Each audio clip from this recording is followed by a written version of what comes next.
Friends, ఎలా ఉన్నారు? బాగున్నారా? నేనైతే చాలా బాగున్నాను.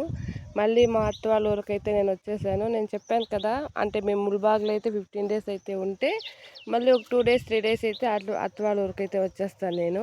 ఎందుకంటే ఇలా ప్రకృతిని అంతా చూసేదానికైతే మాకు చాలా ఇష్టం. మీకు ఆల్రెడీ ఒక వీడియోలో అయితే చెప్పాను.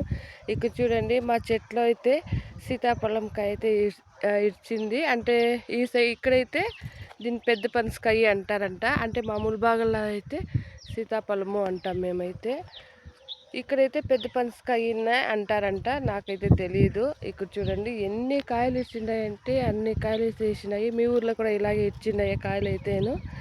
ఎంత బాగుంటాయి, చెట్టు నిండుకు కాయలేనండి. చాలా అంటే చాలా బాగుంటాయి. చూడండి, అంతా పెద్ద పెద్ద కాయలు అయితే ఉన్నాయి. చూడండి ఎంత కాయలు అయితే సూపర్గా ఉన్నాయి, అన్ని కాయలు అయితేను. ఇదే ఒకే చెట్టు కాదండి, ఇంకా ఒక 5-6 చెట్లు అయితే ఉన్నాయి. దాని నిండుకు అయితే కాయలు అయితే ఉన్నాయి. ఇక్కడ ఇదంతా మేమైతే చూడండి, అక్కడ ఒక చెట్టు ఉంది, ఇక్కడ ఒక చెట్టు ఉంది.